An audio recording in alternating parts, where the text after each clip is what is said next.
Palavra da Verdade, com Hernandes Dias Lopes. Louvado seja Deus. Que bênção ter esse time bonito das diversas regiões do nosso país. Louvado seja Deus. Abra sua Bíblia comigo, por gentileza, no livro de Gênesis, capítulo 32, versos 22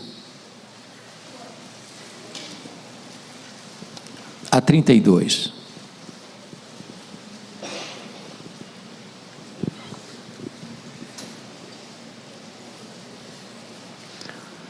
Gênesis 32, 22 a 32. Está escrito: levantou-se Jacó naquela mesma noite, tomou suas 2 mulheres, suas 2 servas e seus 11 filhos, e transpôs o val de Jaboque. Tomou-os e fê-los passar o ribeiro, fez passar tudo o que lhe pertencia, ficando ele só. E lutava com ele um homem até o romper do dia. Vendo este que não podia com ele, tocou-lhe na articulação da coxa. Deslocou-se a junta da coxa de Jacó na luta com o homem. Disse este: deixa-me ir, pois já rompeu o dia. Respondeu Jacó: não te deixarei ir se me não abençoares. Perguntou-lhe, pois, como te chamas?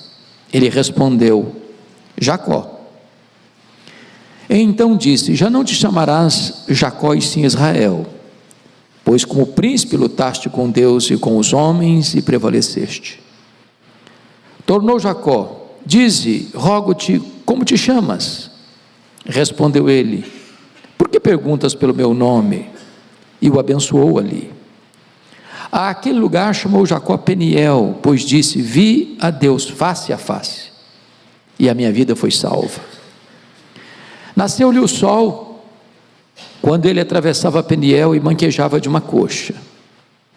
Por isso os filhos de Israel não comem até o dia de hoje, até hoje, o nervo do quadril na articulação da coxa, porque o homem tocou a articulação da coxa de Jacó no nervo do quadril. Meus irmãos, Jacó é uma das figuras mais emblemáticas da Bíblia. Nenhum nome é mais repetido na Bíblia do que o nome de Jacó.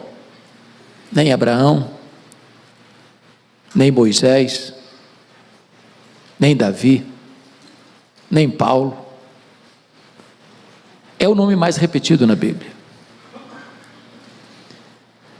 Jacó tem 3 momentos decisivos na sua vida: Betel, Peniel e El-Betel. Quando ele sai de casa, depois de ter enganado seu pai e traído seu irmão, ele era solteiro, vivia na barra da saia da mãe. A mãe é quem tomava as decisões por ele. A princípio ficamos a imaginar que ele era um jovem, até mesmo um adolescente. Mas quantos anos tinha Jacó quando saiu de casa? Eu gastei um tempinho pensando nisso, fazendo algumas contas, e cheguei a uma conclusão absoluta, clara, segura. Jacó tinha 77 anos quando saiu de casa, na barra da saia da mãe. Tem esperança para os solteiros, fiquem tranquilos.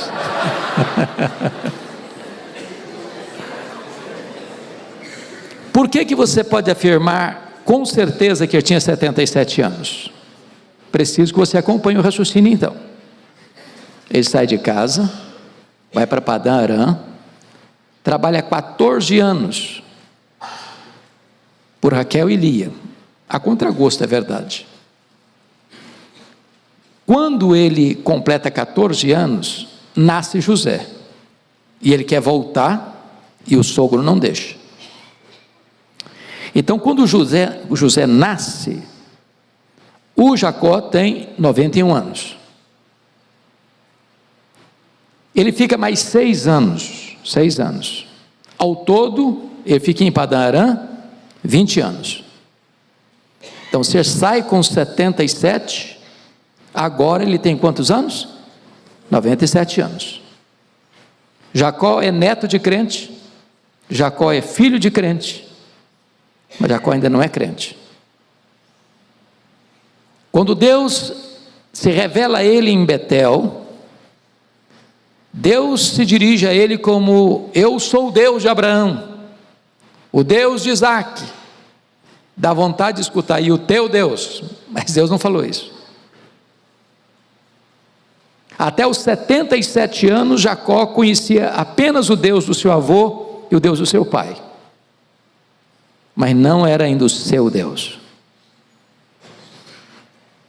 Agora ele tem 97 anos. Pergunto a vocês: quantos anos tem José? 6 anos. Quando José nasceu, tinha 91. Então Jacó vai ser convertido com 97 anos de idade. Nós nunca podemos perder a esperança de ver alguém da nossa família convertido. Bom, só para fazer as contas, para depois a gente voltar à exposição do texto. Quando José foi vendido pelos seus irmãos para o Egito, quantos anos tinha José? 17 anos. Se o Jacó tinha 91 quando ele nasceu, quantos anos tem agora Jacó, quando o seu filho José é vendido para o Egito? 108 anos. 108 anos.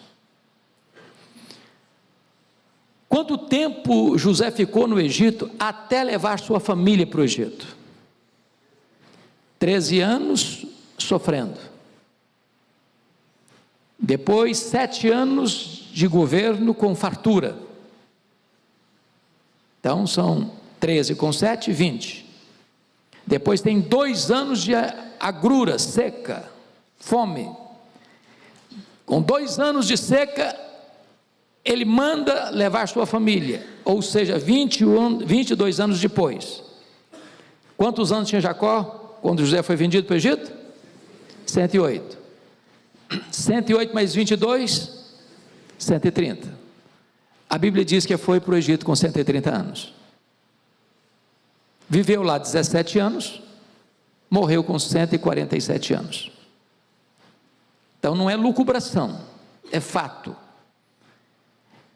Ele sai de casa com 97, neto de crente, filho de crente, recebe promessas de Deus, bênçãos de Deus, cuidado de Deus, proteção de Deus, mas não é salvo.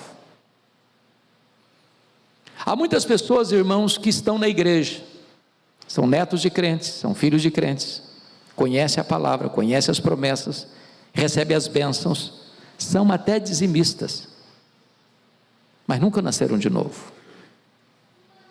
Conhece apenas o Deus de seu avô e Deus de seu pai. Mas agora nós chegamos a uma situação onde, depois de 20 anos que ele tem em Padã Arã, vocês conhecem o enredo todo, está na hora de voltar. O sogro já não olha para ele direito, os cunhados já têm comentários muito ruins acerca dele. As mulheres não estão satisfeitas com o pai, usaram-nas como mercadoria. Deus fala com ele: está na hora de voltar. Mas o problema é que ele deixou para trás uma situação pendente. E o seu irmão havia jurado que quando o pai morresse, ele mataria o Jacó. O Isaac não tinha morrido ainda, depois de 20 anos. Mas a Rebeca que disse para ele: eu vou te mandar para lá, meu filho, daqui a pouquinho eu mando trazer você de volta. Quando Jacó voltou depois de 20 anos, ela já estava morta. E agora não tem mãe protetora mais para fazer uma média. E nessa conjuntura, ele precisa atravessar o val de Jaboque. É aqui que entra a história do nosso texto, onde Deus vai lutar com ele, porque o homem é um anjo, o homem que é anjo é o próprio Deus. E aqui com 97 anos é que o Jacó vai ter uma experiência, chamaríamos nós hoje de conversão, de novo nascimento. Quando Deus muda não só a sua vida, Deus muda o seu nome. Você não vai chamar mais Jacó, você vai chamar Israel. E só a partir daqui é que você conhece o nome de Deus: Deus de Abraão, Deus de Isaac, Deus de Jacó. Agora ele não é apenas neto de crente, filho de crente, agora ele também é crente. Agora ele não tem apenas a experiência dos outros, ele tem a sua própria experiência. Eu vou passar de relance sobre isso, mas tem um terceiro capítulo importante. O primeiro é Betel, onde ele tem um encontro com o Deus dos seus pais, Deus do seu avô e Deus do seu pai. Em Peniel ele tem um encontro com o Deus da sua vida, no capítulo 35 de Gênesis, depois de uma tragédia que aconteceu com ele, por desobedecer a Deus. Ele está na iminência de ser massacrado com a sua família, e Deus diz para ele: suba para Betel, mas antes você tire os ídolos do lar, purifica as mãos, tira as vestes sujas e suba para Betel. E lá ele levanta um altar e dá o nome desse altar de El Betel, o Deus da casa de Deus. Este é o Deus da restauração. O fato de você e eu sermos crentes, o fato de eu e você estarmos numa conferência de avivamento, não significa dizer que você e eu não estamos sujeitos a deslizes, a quedas, a fracassos. Mas o que eu quero dizer para você também hoje é que esse Deus não desiste de você, Ele não abre mão da sua vida.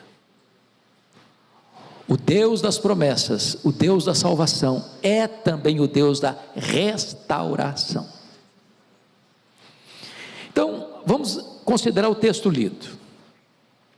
E eu quero destacar aqui algumas coisas muito importantes na experiência de Jacó, linkando isso com a questão do avivamento. Primeiro, o que você encontra aqui é o que chamaria de uma eleição incondicional de Deus na vida do Jacó. Se não, vejamos.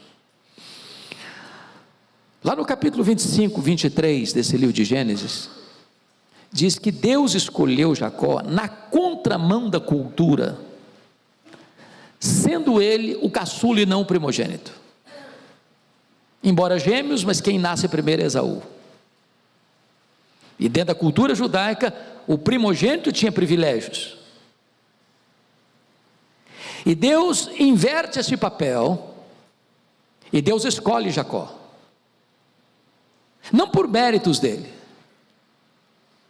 Essa é a história da sua, da minha, da nossa salvação. Deus nos escolheu não porque viu em nós alguma virtude para nos escolher. Ele não nos escolheu por causa dos nossos méritos, mas apesar dos nossos deméritos. Se nós colocássemos lado a lado Esaú e Jacó, talvez nós fizéssemos opção por Esaú e não por Jacó. A segunda coisa que me marca é que Deus amou Jacó, apesar de seus pecados. Está lá em Malaquias capítulo 1, versículo 2 e 3. Eu amei a Jacó e eu aborreci a Esaú. É espantoso o fato de você e eu, conhecendo-nos, ainda Deus nos amar. Eu não tenho dúvidas disso. Só um louco pode sim, vai descer ao conhecer a si mesmo. Os gregos diziam: conheça-te a ti mesmo. Estavam errados. Eu não me conheço, você não se conhece. Tem hora que eu fico escandalizado comigo mesmo. Você não fica, não? Será que sou eu mesmo?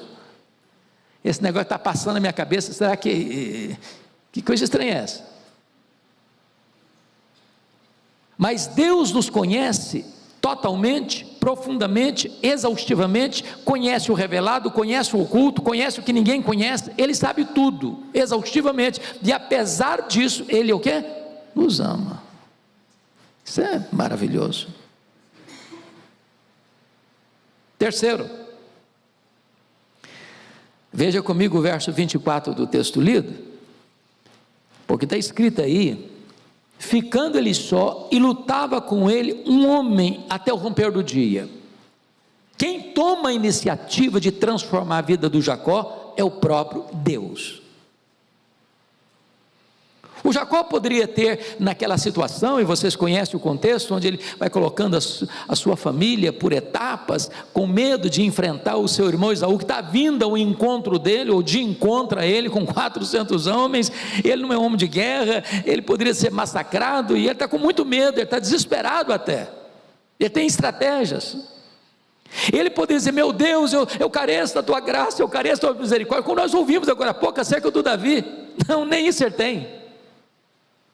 Ele não começa essa luta com Deus, ele não começa essa vontade de ser transformado, ele não começa, como diz Oséias capítulo 12, chorando, pedindo misericórdia. Não, não, não. Quem toma a iniciativa é o próprio Deus, porque esse homem aqui é o próprio Deus. Oh, meus amados, que maravilha isso, porque na verdade Deus nos busca mais do que nós o procuramos. A iniciativa é dele, a obra é dele, tudo procede dele, tudo provém dele, que nos reconciliou consigo mesmo por intermédio de Jesus Cristo. E eu não estou com nenhuma dúvida em afirmar que Deus está mais interessado em avivar-nos do que nós em recebermos o avivamento. Quarto lugar, Deus não desistiu de Jacó, apesar da resistência de Jacó. Vejam vocês, no verso 24 ainda, que diz que lutava com ele um homem até o romper do dia. Mas versículo 25, vendo este que não podia com ele. O que está acontecendo aqui? O Jacó não quer ceder. E essa luta tem a ver com o que? Medir força, quem é mais forte, quem tem músculos mais tonificados, quem tem mais experiência de academia, quem fez jiu-jitsu, karatê, etc e tal, quem vai ganhar essa luta. Não, não, não, não. Ele tinha plena consciência de que o que estava em jogo ali era a sua vida, era a transformação do seu caráter, era a transformação da sua vida. E ele mede força com força, poder com poder, destreza com destreza. Ele não quer ceder. Agora eu quero dizer para você que o Jacó está aqui hoje, mas ele não está entre nós não. O Jacó mora debaixo da nossa pele, o coração do Jacó bate no nosso peito, o sangue de Jacó corre em nossas veias.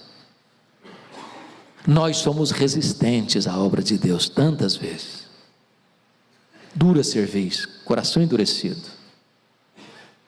Deus nos chama, como diz lá nos profetas, levantando de madrugada, enviando profetas, enviando mensageiros, e nós lemos a Bíblia, e nós escutamos sermões, e nós lemos livros, e nós frequentamos conferências, e nós vamos aqui, nós vamos ali, nós vamos acolá, e Deus nos fala, e torna a nos falar, e fala de novo, e repete outra vez, e nós endurecidos, resistindo, resistindo, resistindo, resistindo, resistindo. Nós somos Jacó.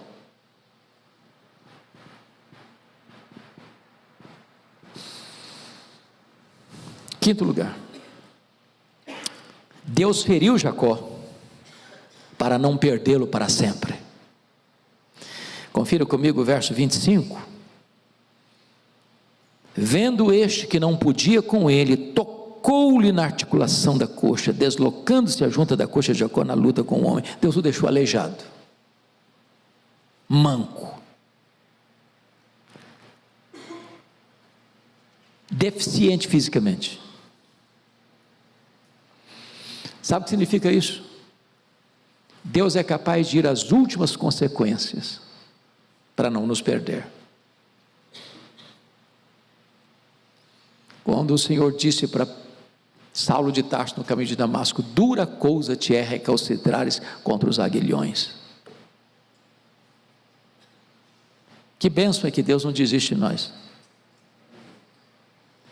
Que bênção é que Ele tem um plano e Ele vai cumprir esse plano. Algumas pessoas às vezes precisam de um fato desse. Já pensou um cara que nasceu num lar cristão, neto de crente, filho de crente, tem promessas de Deus, e promessas enormes. Deus iria abençoar através dele as famílias da terra. Deus daria para ele uma promessa de não só de uma descendência, mas de uma nação, de um povo. Ele tinha a promessa de, por meio da sua descendência, chegar o Messias, o Salvador. E o cara, com tanto conhecimento e com tanta informação, e com tanta coisa boa, está resistindo, e a luta começou no começo da noite.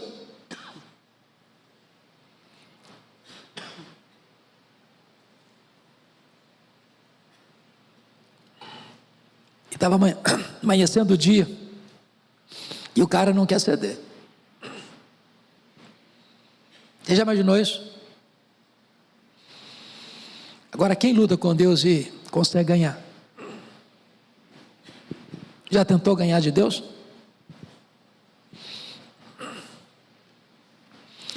Deus pode quebrar a gente, sabia? E é melhor ser quebrado por Deus do que permanecer endurecido.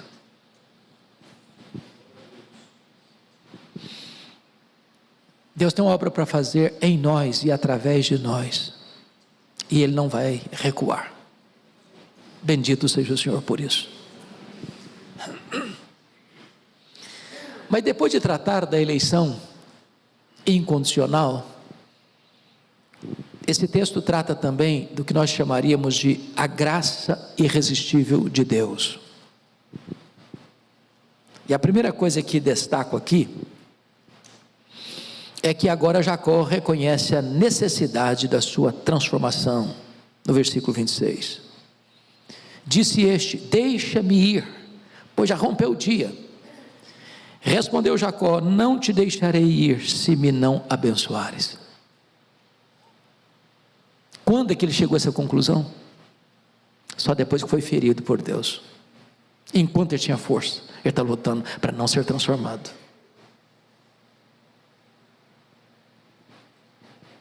Deus tira a força dele. Um manco, um aleijado, não consegue mais lutar.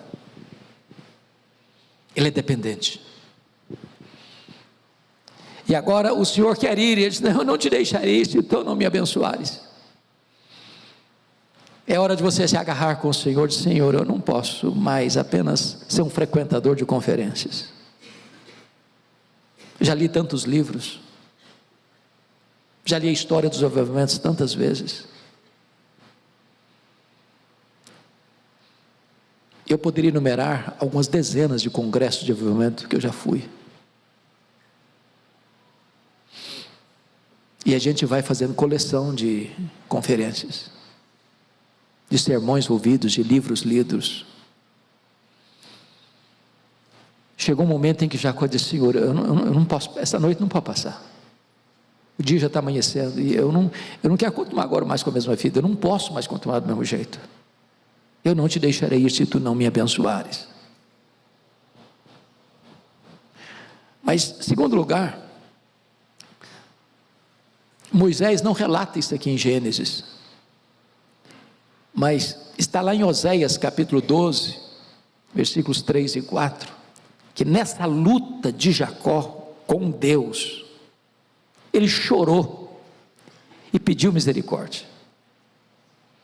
É importante esse fato, porque nós agora ficamos sabendo que quando o dia está amanhecendo, com que intensidade, com que coração quebrantado é que ele clama: não te deixarei ir se tu não me abençoares. Não é um pedido formal, não é uma coisa engessada, nomenclatural, não é apenas um elemento da liturgia. O coração dele está quebrado, a alma dele está compungida, Agora essa súplica não é mais com o coração seco e nem com os olhos enxutos. Ele está chorando. Ele não está pedindo nenhuma coisa de mérito, não. Ele está pedindo mercê, está pedindo misericórdia. Senhor, tem misericórdia de mim. Oh meu Deus, tem misericórdia de mim. Eu não quero mais, eu não posso mais continuar sendo o homem que eu fui até hoje, aos 97 anos de idade. Eu preciso de uma mudança, ainda que na fase outonal da minha vida. Não importa quantos anos você tem, não importa quantos anos de crente você tem, não importa quantos anos de liderança você tem, não importa quantos anos de pastorado você tem, não importa que cargos eclesiásticos você ocupa, hoje o Senhor quer tratar conosco, tratar no nosso coração, lá na intimidade do nosso ser.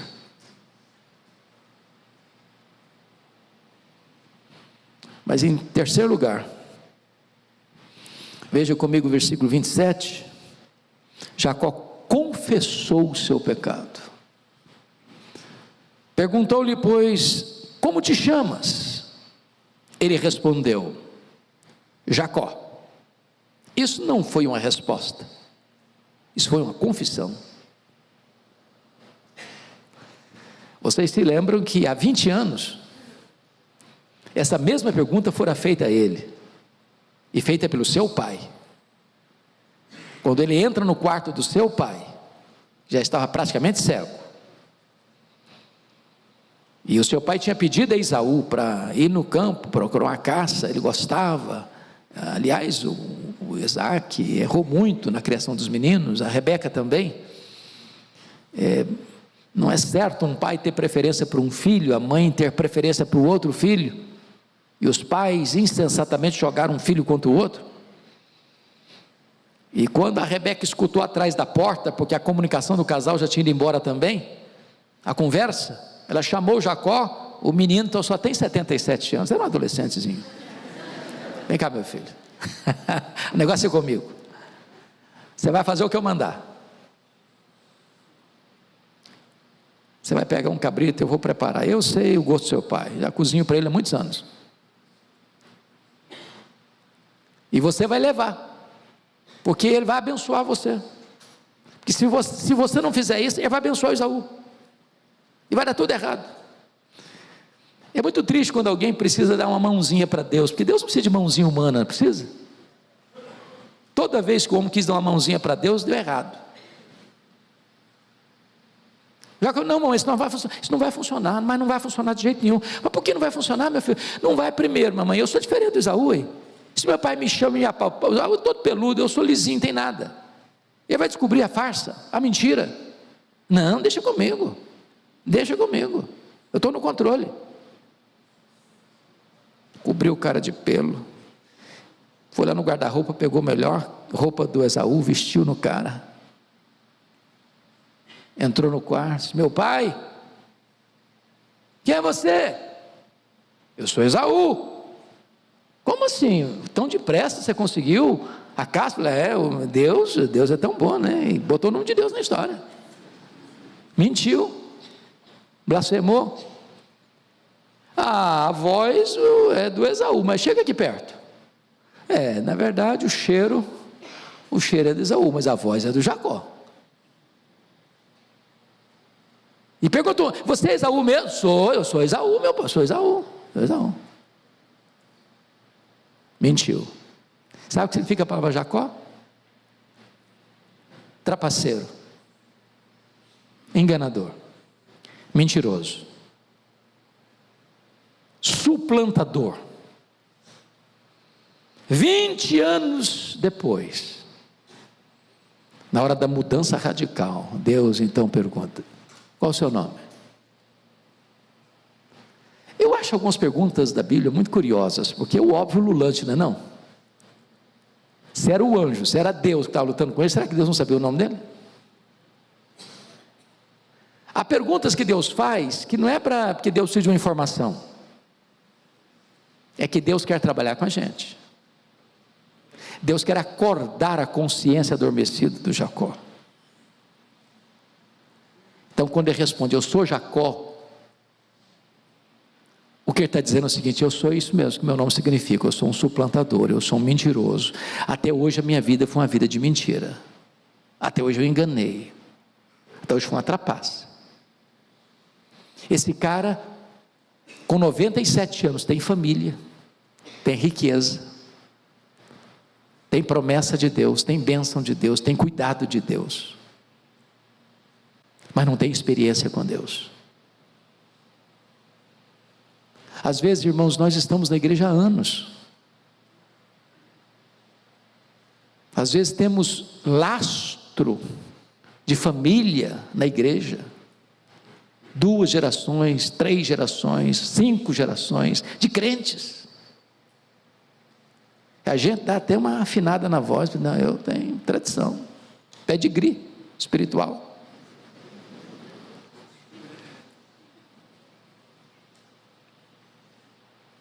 Isso nada impressiona Deus. Qual é o seu nome? Quem é você? Estou falando do seu avô, não estou falando do seu pai, não estou falando de você. Quem é você? Qual é o seu nome? O ponto aqui é aquilo que está sendo tratado. Se não houver convicção de pecado, não tem o quê? Arrependimento. Sem convicção de pecado não tem arrependimento. E não tem fase na vida, irmãos, para necessidade de arrependimento. Eu estou falando de um homem de 97 anos, de um homem que é um patriarca, de um homem que é neto do Abraão, é filho do Isaac, é o pai das 12 tribos de Israel, é o pai da tribo que vai trazer ao mundo o Messias.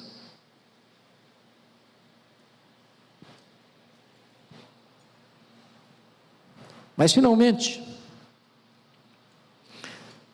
versículo 30, diz que Jacó viu a Deus face a face, a sua vida foi salva.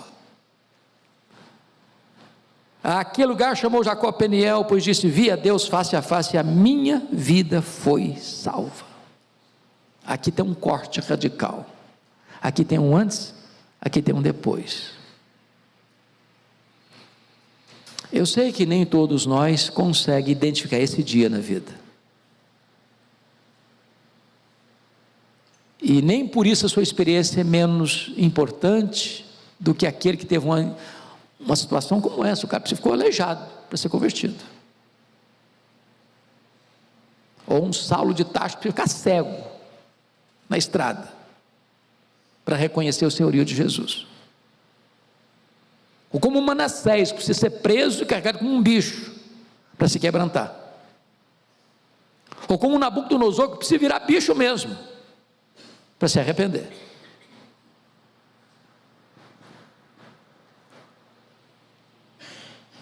Cada um de nós tem a sua experiência. Eu, com 17 anos, nascido na igreja, frequentei a igreja desde a minha infância, nunca me afastei fisicamente da igreja, mas tive a minha experiência de conversão com 17 anos. Não estava lendo um livro, não estava lendo a Bíblia, não estava escutando um hino, não tinha ninguém pregando para mim, eu estava dançando, sozinho, rock and roll, numa vitrola, na casa de um vizinho, lá pulando, lá pelas tantas, nenhuma voz, não foi audível, uma experiência mística, mas o Espírito Santo segredou meu coração. Você está com nada, nada disso aí preenche o seu coração. Ali sozinho, me rendi aos pés do Senhor, sozinho. Cada um tem sua experiência com Deus. Não é questão de tempo. Às vezes isso acontece na infância, às vezes acontece na adolescência, às vezes isso acontece na juventude, às vezes na fase adulta, às vezes na velhice, às vezes com 97 anos.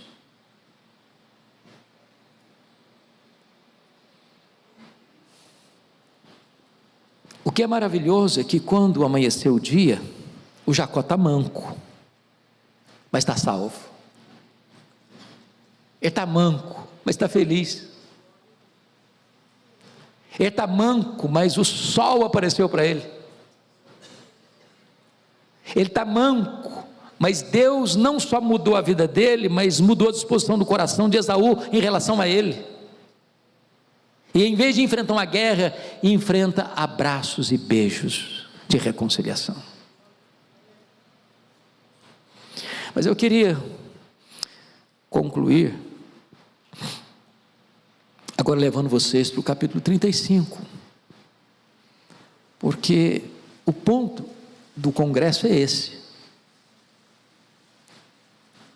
Quando nós estamos falando de arrependimento, nós não estamos falando daquele arrependimento para salvação, não é a intenção do congresso ser um congresso evangelístico, é um congresso de avivamento.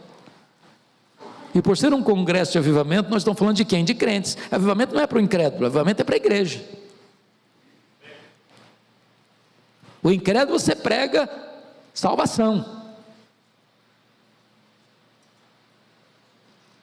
A pergunta é: e gente salva? Pode pisar fora do caminho? Gente salva pode ter um resvalo? Pode ter uma crise? Deus mandou o Jacó subir para Betel, ficou em Siquém. Foi armando as suas tendas para o lado de Siquém. Para ele, que era um pastor de ovelhas e muito gado, era um lugar mais favorável, mais desenvolvido. Mas ali acontece uma tragédia, a sua única filha desonrada. E o rapaz até que reconheceu o erro, foi pedir perdão, foi propor casamento, acertar os papéis, tudo direitinho. Mas os irmãos de Diná, de pai e mãe, que Jacó tinha uma família disfuncional, 2 esposas e 2 concubinas, filhos com todas elas. Os irmãos de pai e mãe falaram: não vai ficar desse jeito não, ninguém abusa da nossa irmã desse jeito não. Tramaram, urdiram, enganaram, propuseram uma aliança. Nossa irmã vai casar assim, mas todo mundo, você, seu pai, sua família, a cidadezinha toda de vocês vai ter que se circuncidar, porque nós não nos casamos com gente incircuncisa. Sabe o que significa gente incircuncisa? É gente que não tem aliança com Deus. Todo mundo se circuncidou. Quando estava na fase mais dolorosa do problema, eles entraram lá e mataram todo mundo. Mataram todo mundo, todo mundo, todo mundo. Uma chacina. Gente de Deus. Agora Jacó está com medo, porque a vingança vem. E ele está numa situação embaraçosa demais, porque ele não obedeceu a Deus. E a consequência chegou. E é nessa conjuntura que Deus diz para ele: agora suba para Betel. Suba para Betel, mas para subir, meu filho, algumas coisas têm que acontecer. Primeiro, você tem que abandonar os ídolos. Lembra que a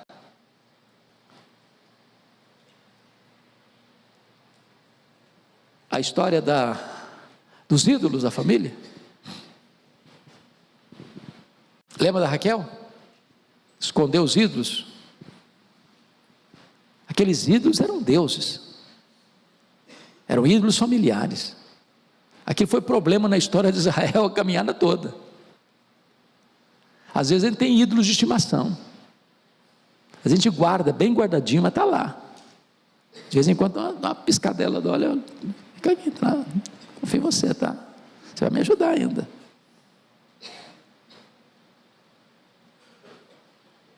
Enquanto o ídolo não for tirado do caminho, a chuva não vem. Enquanto o Baal não for removido, a chuva não desce. E Deus disse mais: olha, você tem que limpar as vestes e as mãos. A vida tem que mudar, a forma tem que mudar, a aparência tem que mudar, tudo tem que mudar. Tem que arrepender. Porque não pode ter restauração sem convicção de erro. Os avivamentos foram precedidos por convicção de pecado. Não havendo convicção de pecado, não tem arrependimento. E não tendo arrependimento, não tem avivamento. E diz a Bíblia então que Jacó sobe para Betel. E ali ele levanta um altar. E ele dá o nome desse altar de El Betel. Agora apenas não é Betel, casa de Deus, porta do céu. Ele precisa avançar um pouco mais, aprofundar um pouco mais. Ele não precisa apenas de conhecer a casa de Deus, ele precisa agora conhecer o Deus da casa de Deus. Porque é possível conhecer a casa de Deus, ter respeito pela casa de Deus, ter reverência pela casa de Deus, mas não ter experiência com o Deus da casa de Deus. Essa palavra El Betel, em algumas línguas orientais, literalmente significa eu te abençoo outra vez. Vamos recomeçar. Vamos recomeçar. E hoje eu queria trazer essa palavra para você. Vamos recomeçar. Lembra lá o primeiro amor? Eu não sei quanto a você, tem hora que eu fico olhando no meu coração, falei, meu Deus, eu já tive momentos melhores na minha vida com o Senhor. Eu já tive momentos em que eu queria varar a noite, me deleitando em Deus, em oração, na leitura da Bíblia. De repente, meus irmãos, as coisas de Deus vão se acostumando, a gente vai se acostumando com o sagrado, acostumando com a igreja, com o trabalho de igreja, com a atividade de igreja, a gente corre para lá, corre para cá, corre para lá, corre para cá, faz e faz e faz e faz, de repente a gente bota no piloto automático. E Deus está dizendo para você e para mim hoje, vamos recomeçar? Eu te abençoo outra vez. Eu te abençoo outra vez.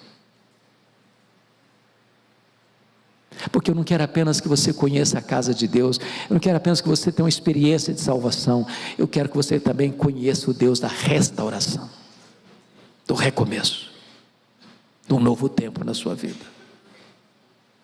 E é isso que nós estamos aqui buscando, e é disso que você e eu estamos precisando.